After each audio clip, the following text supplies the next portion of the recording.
जय हिंद साथियों, मैं अपने इस वीडियो में आपका पुनः स्वागत करता हूं। दोस्तों, आज के इस वीडियो में हम लोग बात करने वाले हैं राशियां, जिसको हम लोग क्वांटिटीज़ बोलते हैं।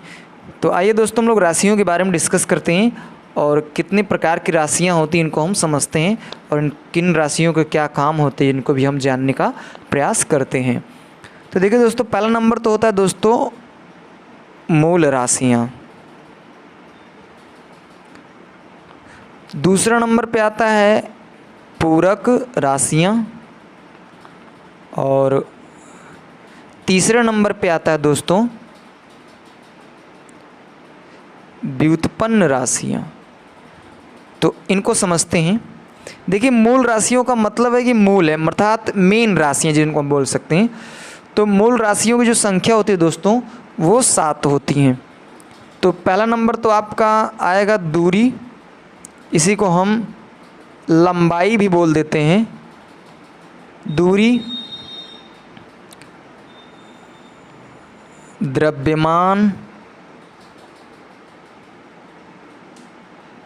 समय और ताप।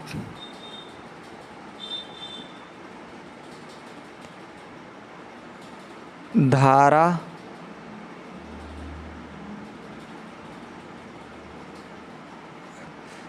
ज्योति तीव्रता और लास्ट में आता है पदार्थ की मात्रा। तो ये कुल मिला के 7 ऐसे लोग हैं जो मूल राशियों की कैटेगरी में आते हैं। तो दूरी या लंबाई इसको बोलते हैं, द्रव्यमान, समय, ताप, धारा, ज्योति तीव्रता। धारा को हम पहले भी लिख सकते हैं, ताप को हम बाद में लिख सकते हैं। तो ये 7 होते हैं, आपको ये ध्यान रखना है। तो ये मूल राशियाँ होती हैं, अर्थात अगर और भी जो राशियाँ बनती हैं वो इन्हीं राशियों से बनेंगी। तो अब बात आती है पूरक राशियाँ। देखिए, अच्छा, मैं इनकी परिभाषाओं से आपको अगर बताऊं तो मूल राशियों की परिभाषा क्या होगी। तो मूल राशियाँ वे राशियाँ होती हैं जो स्वतंत्र होती हैं, अर्थात अपने वो खुद से फ्री होती हैं, किसी के ऊपर डिपेंड नहीं होती हैं। उन्हें हम लोग बोलते हैं मूल राशियाँ, अर्थात फंडामेंटल क्वांटिटीज़। तो एक बार फिर से सुनिए, वे राशियाँ जो स्वतंत्र होती हैं, किसी पर निर्भर नहीं होती हैं, उनको हम लोग मूल राशियाँ कहते हैं। अब बात आती है पूरक राशियाँ। देखिए, पूरक राशियाँ क्या होती हैं। पूरक राशियाँ वे राशियाँ होती हैं जिनके मात्रक तो होते हैं परंतु इनकी बीमाएँ नहीं होती हैं, उन्हें हम लोग दोस्तों बोलते हैं पूरक राशियाँ। तो पूरक राशियों में जैसे बात आती है ये कोण, कोण हो गया, और घन कोण। तो इनके मात्रक तो होते हैं रेडियन, स्टेरेडियन, बट इनकी बीमाएँ नहीं होती। जैसे मैं आपको बताऊं बीमा में, तो हमको पता है कि कोण बराबर होता है चाप बटे त्रिज्या, ये होता है आर्क अपॉन रेडियस। तो देखिए, इसका भी एल होता है और इसका भी एल होता है, तो ये कट जाता है, एल से एल कट जाता है, तो यहाँ पे बचेगा फाइनली एल के पावर 0। तो ये बीमाहीन है। तो हम कह सकते हैं कि पूरक राशियाँ वे राशियाँ होती हैं जिनके मात्रक तो होते हैं परंतु बीमाएँ नहीं होती हैं, उनको हम लोग पूरक राशियाँ बोलते हैं। अब आता है मेन व्युत्पन्न राशियाँ। देखिए, व्युत्पन्न राशियाँ क्या होती हैं। ये ऐसी राशियाँ होती हैं जो किसी अन्य राशि पर निर्भर करती है, अर्थात कहने का मतलब वो मूल राशि पर निर्भर करती है। तो जैसे मैं बात करूँ, व्युत्पन्न राशियाँ वे राशियाँ होती हैं जो किसी अन्य राशियों पर निर्भर करती हैं, अर्थात वो स्वयं से नहीं उत्पन्न होती, किसी अन्य राशियों से उत्पन्न होती हैं। उन्हें हम लोग दोस्तों व्युत्पन्न राशियाँ कहते हैं। तो आइए समझाते हैं कैसे व्युत्पन्न राशियाँ हैं। जैसे मैं बात करूँ, पहला नंबर तो आता है क्षेत्रफल। देखिए, जो क्षेत्रफल होता है, क्षेत्रफल बराबर होता है लंबाई गुणे चौड़ाई। तो ध्यान से देखना आप लोग कि जो क्षेत्रफल है वो 2 चीज़ों से बना है, लंबाई और चौड़ाई। तो ये जो लंबाई और जो चौड़ाई होता है, ये दोनों मूल राशियों की कैटेगरी में आते हैं। तो लंबाई और चौड़ाई मिला के क्षेत्रफल का निर्माण कर रहे हैं।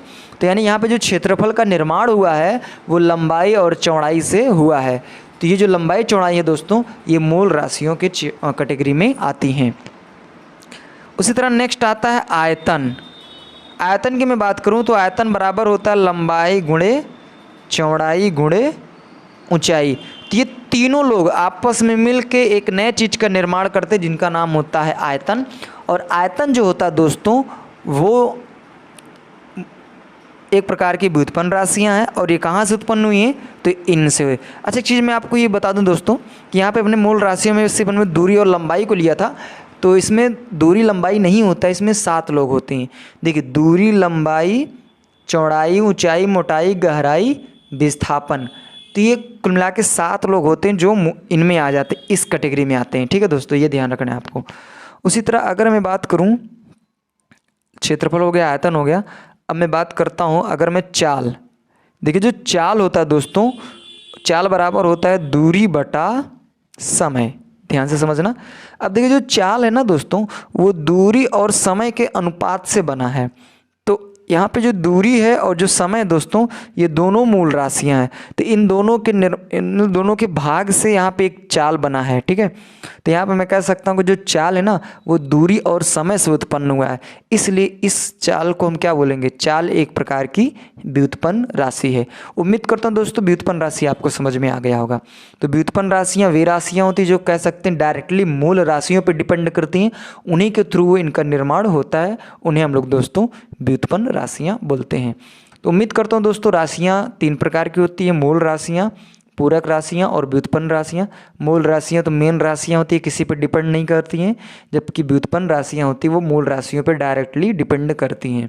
पूरक राशियाँ वे राशियाँ होती हैं जिनके मात्रक तो होते हैं परंतु बीमाएँ नहीं होती।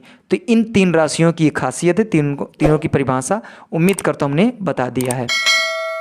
अब एक वीडियो मैं और बनाऊंगा, उसमें इन सभी के मात्रकों के बारे में हम डिटेल में बात कर लेंगे कि इनके मात्रक क्या क्या होते हैं। ठीक है दोस्तों, तो आगे मिलेंगे दोस्तों नेक्स्ट वीडियो में, तब तक के लिए जय हिंद।